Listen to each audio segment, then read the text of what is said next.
Welcome to a new daily top Askreddit video. Today's topic: who are some music artists that switched genres? Trent Reznor has now composed multiple Oscar-winning movie scores. He did the soundtrack to the Pixar movie Soul. That one blew my mind. Part of it, at least. Him and Atticus Ross did the score itself while Jon Batiste did all the jazz stuff. It's amazing how many rockers have moved to film composing. Danny Elfman was the front man for Oingo Boingo back in the 1980s. Mark Mothersbaugh was a founding member of Devo.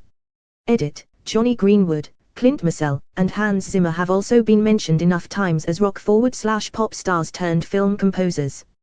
Mark Knopfler from Dire Straits has composed 4 movie soundtracks, including The Princess Bride. Beastie Boys started out as a hardcore punk band. Don't forget Country Mike's greatest hits. The band Chumbawamba, responsible for the song Tub Thumpig, I Get Knocked Down, But I Get Up Again, actually had a 30-year career and they were all over the place. They started out as a straight-up hardcore punk band. Then they made an album that was entirely a cappella protest songs. Then they made folk albums, pop, one with Central American sort of flair. Torturing James Hetfield is one of my favorite songs ever. Didn't both Taylor Swift and Miley Cyrus cut their teeth with country before switching to pop? I know she is a bit controversial, but I really like Miley's voice for country music. I wouldn't be shocked if she went that route down the road. I could see that, but I've always thought she'd be great doing rock or heavy metal based on recent covers. Would be interesting to see her actually do her own music in that genre. Edit, some peeps are calling her latest album rock. Had a listen, and to this metalhead's ears it still sounds too much like pop. Haha. I can imagine her being like the Pretty Reckless, but TBF her zombie cover was insane. Would love her to go all IT's grunge too. Haha. Taylor Swift is the only artist to win Best Album in 3 different genres, so yes. Country, pop, and ID/folk. I said to somebody on Twitter about Taylor Swift that country princess to pop superstar to unofficial 3rd member of Big Red Machine is one hell of a career arc. Katy Perry was originally a Christian rock artist under her real name Katie Hudson. Here she is performing back in 2002. Did she go triple M? Gwen Stefani went from punk rock ska chick to pop country Barbie doll pretty quickly. Edit, okay, it wasn't that quick, still seems like the ITs were yesterday for some of us. I miss OC Gwen. So does Aaron Barrett. It feels like cheating to mention David Bowie, but he started out doing English music hall stuff in the style of Anthony Ewley and folk rock before moving on to psychedelia, glam rock, electronic music, neo-soul, trad rock, industrial, and a string of albums at the end of his career that can only be described as David Bowie music. Bowie was in a hard rock band called Tin Machine from 1988 to 1992. They weren't that well received at the time, but Bowie credited his time with them as instrumental in revitalizing his career after the 1980s. Anyone remember Pink starting off with R&B? There you go. Looking pitiful. I loved her old school stuff. I was a teen when she hit the scene, so naturally I gravitated toward her music. As far as I remember, her beginnings in R&B were totally dictated by record company and management, and she fought hard after her first album to be allowed to make her own sound and give up on her generic artificial R&B image. They didn't believe she could hack it being herself. Boy, did she prove these F***s wrong. Yup, and she was pretty much told Masood Aztud would be a failure. She mentioned it in an interview. Partera was a glam metal band. Before Dime was Dime, he was Diamond Darrell. He was actually called that until Far Beyond Driven. On the credits to Cowboys from Hell and Vulgar Display of Power he was Diamond Darrell. I hung out with them and their dad at Partigo Sound Studios when they recorded Metal Magic. Darrell was 15 or 16 and his voice was still cracking lol. I have an hour-long recording of it, just brought my cassette recorder and hit record. Interviewed them and recorded them messing around. Those were fun times. I was so sad when Darrell was killed, and when Vince died recently. Haha, thanks everyone for the responses. I do have it preserved digitally. I've been trying to decide what to do with it. I sent it to Vince's drum tech with Hell Yeah in 2016, when Vince was still around, asking if he could pass it along to Vince to hear his brother from high school. The guy wasn't very kind. He wrote back and said I was trying to scam him, and I obviously stole it. I told him I wasn't looking for money, I just wanted Vince to have it. I never heard back and don't know if Vince heard it.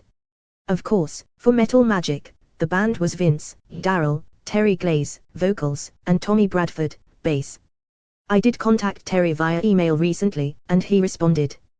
I sent him audio of the tape, and he said, thanks. Blast from the past. The tape is 1.5 hours long. It's mostly drum tuning, goofing around, playing things like Hotel California, and recording Sad Lover over and over. Here's the first minute of the tape, starting with Daryl introducing himself, ending with Vince saying hi. http://sdup.net/5fy4. Edit, OK, by popular request, here's the entire audio recording. https://2_01ai2_milligram. Can someone let me know where I can post to a larger Partera audience? Put that recording on YouTube and archive.org. Skrillex used to be an emo band from first to last. I saw From First to Last right around the time he was starting to be famous as Skrillex, about a year prior to becoming Skrillex. They were like the third opener at some emo/pop punk show I went to in college. I think All American Rejects were the headliners. I wasn't there to see them, but my friends wanted to be in front, so I was also at the front. At one point during their set I was resting my head on my hand leaning on the security barrier, and I must have looked bored because Skrillex walked by and did the little sleepy face look to mock me. It's a strange world where late 2000s From First to Last, after some killer albums in the emo scene like Dear Diary and Heroin, were third openers for All American. Oh. R. Kelly went from RYTHM and blues to prison blues. Daft Punk before they were Daft Punk. Daft Punk pushed the boundaries of several electronic/dance genres with every album they made, and I loved them for it. R.E.M. being their final and most popular whilst at the same time their least electronic of all their albums is a testament to their musical talent. Ronnie James Dio, known for his heavy metal, actually started out as a doo-wop artist in the 1960s. Holy shit. Out of everything on here, this is the only one to catch me off guard. This blew my mind when my friend told me this a few years ago. I mean, you listen to his doo-wop stuff and realize how old Dio was when he was releasing that hair metal stuff in the 80s. He was 36 when he joined Black Sabbath and 41 when Holy Diver came out. The arch of that man's career is wild. MGK got pushed out of rap by Eminem, he does emo rock now. Ha ha ha, yeah, you could even go as far as to say he got bullied out of rap. If by bullied you mean started shit with a literal legend and then got his shit shut TF down, then sure. He should to come into the game talking such shit about some of the best, then lol. Now he's trying to get into a fight with Slipknot, that won't end well for him. Sure, that seems like a reasonable group of gentlemen to begin a feud. People like that only sustain notoriety by picking fights. Best we can do for any genre is to ignore these fools. Goo Goo Dolls used to be a punk band. One of my favorite bands. They changed from a punk rock band to an alternative rock/pop and post-grunge band. And you can't fight the tears that ain't commie.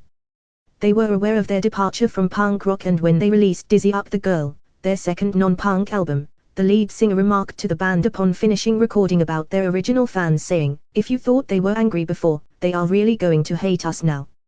Dizzy Up the Girl is a fantastic album. Slide will forever remind me of my ex. Garth Brooks had a weird alt-rock side project under the moniker /persona Chris Gaines. The first single did fairly well, but the whole thing was ridiculed to the point of no return. It was supposed to be the soundtrack for a movie about a character named Chris Gaines. They thought that by releasing the album first, they would build excitement for the movie. Problem was, they didn't tell anyone that it was for a movie, and everyone just thought Garth went nuts for a minute. It's actually a decent album if you don't go into it thinking it's just Garth in disguise. Where did Garth put the bodies though? Touch my camera through the fence, Garth. He was just following Prota. I pray for their families to have closure. Meatloaf went from rock to an underground solo artist. That was horrible. Take my upvote. Black Eyed Peas.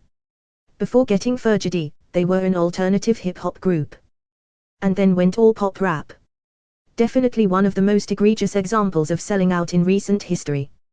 They went from rapping about social issues to my humps in a couple of years. And Fergie was a pop cover singer on Kids Incorporated in the 80s. Bring Me the Horizon went from deathcore to metalcore to hard rock to pop rock.